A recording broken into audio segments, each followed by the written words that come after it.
Hey, it's Just the Gems. I'm Brandon, and I'm here at PAX East. Prove it, you say? Well, don't mind if I do. This is day one of PAX East. I'm hiding in the corner because I am not yet at the level of content creator where I'm comfortable walking around fully in public and talking to myself. I hope to get there someday. Goals, right? Those are my goals. But anyway, why am I here?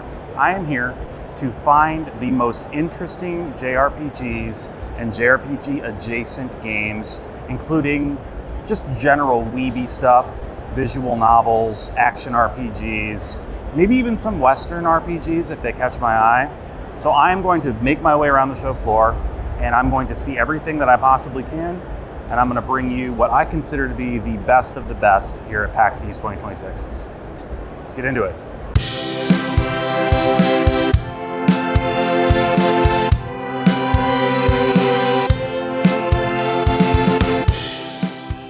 One of the interesting things about the show this year is that a lot of the really big players just weren't there. They had no presence at all. Like Nintendo was there, sure, but Sega, no show. Square Enix, not there at all. Bandai Namco, nada. So what that kind of had the effect of doing was like allowing a lot of these smaller indie titles to really stand out in a way that I don't think they would have otherwise. And case in point, Rain 98. This is a game that completely came out of nowhere for me, all right? I had no idea what this was. I'd never heard of it. But people, even from the very beginning of the show, were talking about it. And I heard people talking about it before I even saw it. And I didn't know what it was. When I came over to the demo station, I was initially confused because I saw some bits of gameplay that didn't quite make sense to me. But as I sat down and played it, and you can see from the footage, this is a visual novel, but it has a little more interactivity than you would see in a lot of other visual novels like The House in Fata Morgana, right? Where, you know, in a game like that, you're kind of just choosing a dialogue response every now and then, but typically you're just watching the story, reading the story as it unfolds.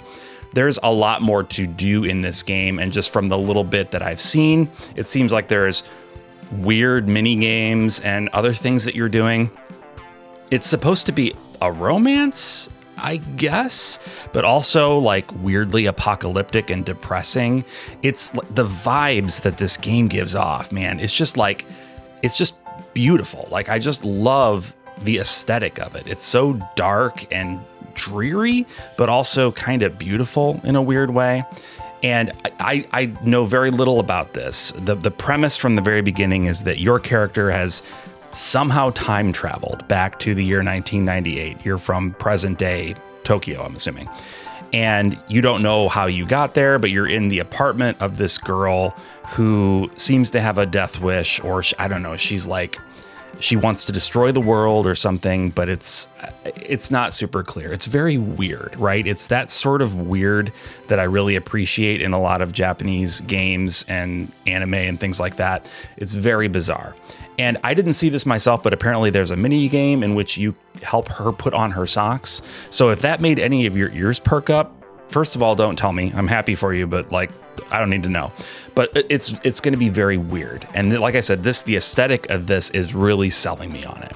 So I'm really looking forward to Rain 98. I've already wishlisted it on Steam.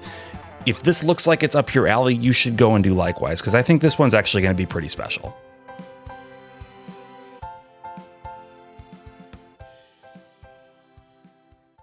Another game that caught me by surprise is Terra Nova Legend of the Runes. So we passed by this booth on the very first day of PAX. It was just a small booth tucked away behind like the big giant Nintendo booth. So you might be excused for not realizing it was there because there's so much activity going on. And then back in the corner almost is this little booth with this unassuming setup. But based on like some of the displays they had up, they were getting set up when we walked by initially, so we weren't able to play it. But based on kind of the displays they had, we were like, okay, we definitely want to come back and check this out later. And I'm really, really glad we did, because this game looks freaking incredible. Like, this is the 16-bit JRPG fans' dream project. You start out with the ability to choose the graphical style that you want for the game. So you can choose 8-bit 80s style or 16-bit 90s style. and they are pretty different, and it is really cool to be able to have that option. And it's an option that you're not actually locked into. At any point while you're playing the game, literally any point, you can press a button and switch over to the other graphical style. And it affects not just like the sprites and the characters on the screen, but like the character art and all of this stuff. It's dramatic, and it's really, really cool. From there, you go on to create your party of 4 characters. You can choose their class, their weight, like their dominant hand, all of these like very fine-tuney sorts of elements that you can customize. And then you get to the actual like where you're creating, or rather coloring the character. Like you have all of these sliders, and you can change the color of just about every aspect of the character's outfit, their hair, their eyes. Like there's just layers of complexity to this character, like customization, that I didn't even consider was possible in a 16-bit style JRPG. So it's just honestly really incredible.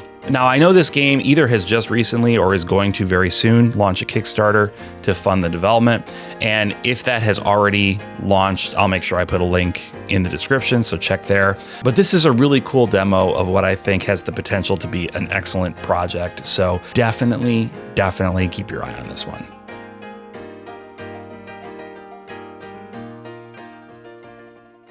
So Disgaea Mayhem is the first attempt from Nipponichi to take the Disgaea series into the like balls to the wall action genre, which kind of makes sense if you think about it. Like making a Musou game essentially out of Disgaea is pretty logical, because Disgaea has always been about like making the most ridiculously overpowered party that is doing 10 billion damage and things like that. Like it totally tracks, right? So in my 15 or 20 minute demo with Disgaea Mayhem, I came away actually pretty impressed with just how over the top everything feels. Like it definitely has that sort of like insanity that I expected that I would see. And I was really pleasantly surprised to find that it like controlled really well. I will say like one thing that I'm hoping is improved a little bit is it feels a little stiff in the dodging. That might just be a Musou thing though. See, I'm not the biggest Musou guy. I think really the only Musou game I've ever played is Persona 5 Strikers, and I don't remember that being like a stiffer dodge than I would have expected. But you know, it's possible that that's just kind of the way it goes, which in that case is fine. Like it definitely didn't deter me from enjoying my time with the game. But yeah, like it's so fast, and I think being able to like dash around a little more smoothly would make it a little bit better for me. But yeah, it's just like there's so much going on. You can see from this footage, it's just like wall to wall insanity from start to finish. And really, you know, the moment to moment battles aren't all that challenging, right? Because you are so, at least in the demo, right? This is like a demo that was specifically put together for PAX, so I don't think that it like fits directly into the story the way that, you know, the way that it's presented here. But it's like the moment to moment gameplay isn't overly challenging. Where it really starts to get tough though is in the boss fights. Like some of these boss battles, man, like they are serious business. And I mean, obviously fan servicey stuff for sure as well, but like it's tough. Like I'm optimistic having played the demo of this. Like I'll be honest, coming into it, I didn't really have any expectations. I'm not really a Disgaea guy. Like I've tried to get into it in the past and it just hasn't clicked for me, the strategy RPGs, but I do think that I would be interested in playing this one. So I think in that respect, the demo did its job. Like it is a lot of fun to actually play this. So I'll be looking forward to this one for sure. My second demo at NIS America's booth was Brigandine Abyss. Now, I remember when this was announced earlier this year in a Direct, or was it late last year? I don't know. I think it was in a Nintendo Direct, and it looked familiar, or it sounded familiar to me. And that's because Brigandine was a PlayStation 1 RPG, strategy RPG. I had never played it, but I know I had seen the box art before, and it looked interesting to me, but there were a lot of games back then that were more strategy focused that I just avoided because I'm not great at strategy RPGs. So I'd never played it. I knew that there was a sequel that came out like 6 years ago. I want to say around 2020.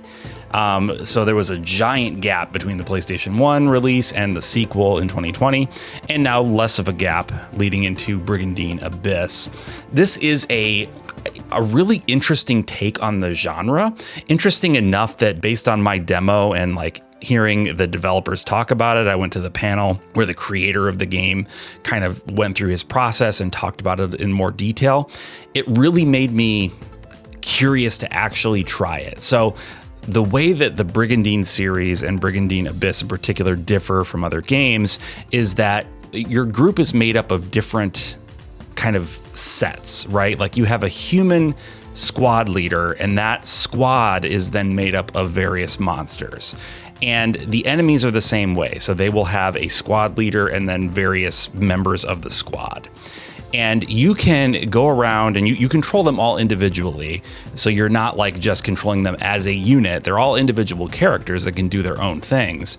But you have the added layer of strategy where if you want to take out an entire enemy squad at once, you can gun hard for the squad leader. And if you're able to kill them, then hey, you've taken out the rest of that squad. But from what I understand, if you take out a squad leader without taking out the others in the squad first, they may come back at some point later in the game or in another battle. So there's extra layers of complexity to it in your decision making. It's like, I could end this battle pretty quickly if I wanted to just take out all the squad leaders, but the repercussions of that might mean a more challenging fight later on.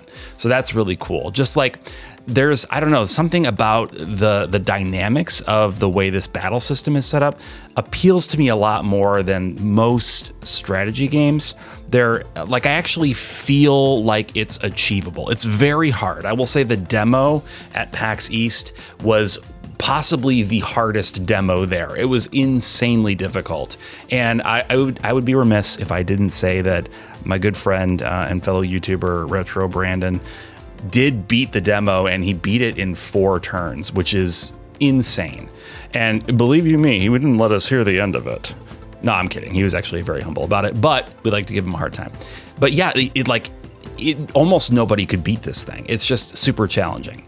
Now, I have a feeling that there will be difficulty options. Most games nowadays have those. So I'm not too worried. And like I said, the gameplay and just like the mechanics of it are interesting enough to me that I'm definitely going to check it out when this launches, I believe later this year. The Piper of the Dawn is a really weird one, and I almost didn't sit down to play it because from the little bit of gameplay that I caught, it just kind of looked like a bog standard farming sim sort of deal, which I should know better. I should know better, being that Harvestella is like my favorite game of all time, that I shouldn't judge a farming sim by its external appearance. And I'm really glad that I did sit down and try this because I am downright intrigued by this one. So the Piper of the Dawn is sort of a mix between that sort of farming, casual, cozy simulator and this really dark, twisted visual novel that has so many layers of mystery like stacked up on top of each other, even just from the very brief demo that I played, that I absolutely need to play this and find out what happens. It's so, I don't know, there's elements that happen in stories sometimes. It could be a small thing, but it just like, it ignites my imagination, and I really just need to see what the writers are going to do with it. And that's very much the case here. This is a really interesting, I don't even know how to classify it, fantasy story, but there's sort of modern elements to it as well, and that's part of the thing that makes it intriguing to me. I don't want to say too much because I honestly don't really know, so I can't really spoil anything for a game that hasn't come out, but like, I don't really know what's going on, so I don't want to misspeak. But anyway, you start out, you're playing this card game with this woman, and you get interrupted by these 2 animal dudes, and some crazy stuff happens, and you are suddenly like opening a shop, and you are going to clear the field, and like you learn the mechanics of the farming sim aspect of it. And yeah, the farming sim aspect of it, I don't know, it seems fine, like it's not my kind of thing, but really I'm here for this story stuff. So definitely going to be keeping my eye on this one because I'm honestly, like I said, I'm really glad that I sat down and tried it because this is one of the more intriguing looking stories that I saw on the show floor and that I've seen in a long time, honestly. And I completely would have passed it by if I hadn't just made myself sit down. If you're interested in this sort of thing at all, I highly recommend you check it out. You can wishlist it on Steam, and of course, I have already done that myself, so check it out. And those are my games of PAX East 2026. Honestly, like I said, I think the fact that the biggest of the big players weren't there really let a lot of these indie, smaller titles shine. Like, they don't get that chance in the spotlight, right? When these big players are taking up all of the stage space. And it was really, really cool to see so many of these. There were other games that I played and enjoyed as well, like Slay the Princess, The Pristine Cut, and Needy Streamer Overload. Those are already available, so I wasn't really including them in this list. I'm just looking at upcoming games, but just some really, really cool stuff on show. And it's the fact that it's from these smaller teams is just super cool. Anyway, I hope you enjoyed this look at the JRPG/weeb content coming out of PAX East 2026. If you liked it, would you mind giving the video a thumbs up? And if you haven't subscribed to the channel and you like JRPGs, please, would you mind subscribing? Because boy, oh boy, we're really pushing our way towards that 20,000 subscriber mark. And I don't know what that means. I don't think it means anything, but it would be really cool to hit it. So I really appreciate it. If you like my content, if you consider subscribing, it means a lot. Also, if you like JRPGs, you should listen to my podcast, the JRPG Pursuit. We put out new episodes every single week about JRPGs. So come check that out as well. We're available here on YouTube, link in the description, and on every podcast platform. So if you prefer audio podcasts, we've got you covered. Thanks so much again for watching, and until next time, bye-bye.